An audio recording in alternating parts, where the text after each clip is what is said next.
Hey everyone, and welcome. Today, we're going to break down one of the most critical and honestly, one of the most misunderstood parts of medical billing, CPT modifiers. If you can get these right, you're not just coding correctly, you are actively protecting your revenue cycle. It's that important. So, here's how we're going to tackle this. First, we'll look at a problem that I know every single coder has faced. Then we'll define the solution to that problem, and after that, we'll walk through all the essential categories of modifiers you really need to know. All right, let's kick things off with a scenario that is probably painfully familiar to anyone in this field, the dreaded denied claim. So you've submitted a claim. You know for a fact the service was performed, you know it was medically necessary, and it still gets kicked back, denied. And you're left just scratching your head, asking that one simple question: why? Well, when you start digging for answers, things can get really frustrating and fast. You might see a denial reason, like duplicate denial, even though you know the services were totally different. Or it gets flagged as inclusive/bundled, which, doesn't really tell you the whole story. The real problem here? A total lack of context. And this is exactly where our solution comes in. Medical modifiers. They're the key. They're how you add that crucial context to your claims and how you turn a potential denial into a clean, paid claim. The easiest way to think about this is like grammar. Just like an adjective adds important detail to a noun, a modifier adds detail to a CPT code. It helps tell the story of that medical service, but without actually changing what the service is. For instance, just adding a little 50 tells the payer, hey, this procedure, it was done on both sides of the body. So to get official for a second, a modifier is simply a two-digit code, sometimes numbers, sometimes letters, sometimes a mix, that you tack onto the end of a CPT code. It's basically a little flag that tells the insurance payer, hold on, the situation here was a bit different, and here's why it should be paid this way. Okay, let's get into our first category and see how this all works in practice. We're going to start with evaluation and management, or EMM, modifiers. These are incredibly common and absolutely vital for getting those office visits and consultations paid correctly. What's so great about these two is how they solve really common billing puzzles. Take Modifier 24. It lets you bill for an office visit during a surgery follow-up period, as long as the visit is for something totally unrelated. Then you've got Modifier 25. This one is so important. It's for when a patient comes in for, say, a mole removal, but also needs a whole separate evaluation for a new problem on the same day.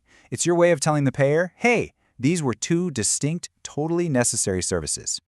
Next up, let's talk about surgery and anesthesia. When you're dealing with the operating room, specificity is everything. And these little two-digit codes, they're how you provide that precision. Okay, so Modifier 50 is pretty straightforward, but so important. It's for when you do the same procedure on both sides of the body. Modifier 59, though, is a real powerhouse. It's what you use to unbundle services that payers might otherwise lump together. And then you have Modifier 23, which explains a special case, like why general anesthesia was medically necessary for a procedure that almost never requires it. So, what happens when you have to do the exact same procedure or run the same test again on the same day? Yeah, without the right modifier, that is an almost guaranteed duplicate denial. But that's where these next modifiers save the day. And this right here illustrates a point of confusion for a lot of people. The difference is simple, but it is so critical. Modifier 76 is for when the same exact physician repeats a procedure. Modifier 77 is for when a different physician has to do it again. Getting that one digit right makes all the difference. And you know what? The exact same logic applies to lab work.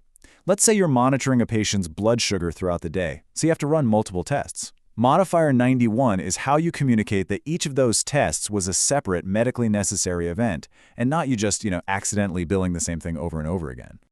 All right, finally, let's cover a couple more types of modifiers that add another critical layer of detail. Anatomic modifiers tell the payer where on the body a service happened, while administrative ones clarify who did what part of the service.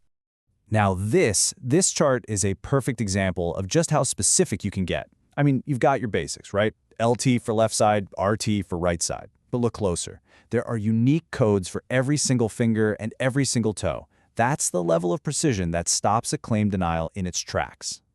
So here's the crucial point with these. Modifiers 26 and TC let you split a single service into its two billable parts. The classic example is an X-ray. The TC, the technical component, covers the cost of the machine itself, the supplies, the tech who took the picture.